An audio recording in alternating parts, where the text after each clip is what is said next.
महायुतीमध्ये मंत्रिपदाच्या वाटपासाठी फॉर्म्युल्यावर चर्चा झाल्याची सूत्रांची माहिती आहे।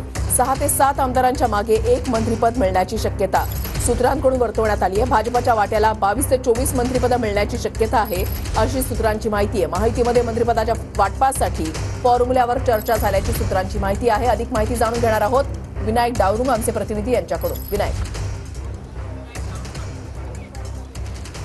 रुशाली बरोबर आहे, ही प्राथमिक माहिती जी आहे ती सूत्रांकडून मिळालेली आहे। अजून ही चर्चा सगळीकडे सगळ्या तिन्ही प्रमुख नेत्यांची पुन्हा एकदा होणार आहे। जी प्राथमिक माहिती मिळाली त्यानुसार 6 ते 7 आमदारांच्या मागे एक मंत्रिपद जे आहे असा फॉर्म्युला जो आहे तो महायुतीचा असणार आहे। आणि या फॉर्म्युल्यानुसार आपण जर पाहिलं तर भाजपचे 132 आमदार आले आहेत, त्यामुळे भाजपला 22 ते 24 मंत्रिपद जे आहे ते मिळू शकतात। दुसरीकडे शिवसेनेचे 57 आमदार आलेले आहेत, त्यामुळे त्यांना 10 ते 12 मंत्रिपद जे आहे ते मिळू शकतात। तर राष्ट्रवादीच्या 41 आमदार आलेले आहेत, त्यामुळे त्यांना 8 ते 10 मंत्रिपद जे आहे ते मिळू शकतात। पुन्हा एकदा तिन्ही प्रमुख नेते जे आहेत ते आज संध्याकाळी बसणार आहेत अशी माहिती आहे आणि त्यानंतर या संपूर्ण फॉर्म्युल्यावरती चर्चा जी आहे ती केली जाईल आणि शिक्कामोर्तब जे आहे ते केलं जाणार आहे। आपण जर पाहिलं तर एक हाती महायुतीची ही सगळी सत्ता आलेली आहे, त्यामुळे सगळ्या आमदार जे आहेत, जे प्रमुख नेते आहेत, त्यांना खुश करण्याचा प्रयत्न जो आहे तो मंत्रिपदाची पदं जी आहे ती देऊन केला जाऊ शकतो। त्यामुळे एका टप्प्यात ही सगळी 43 मंत्रिपदं जी आहे ती भरली जातील अशी माहिती आहे। आणि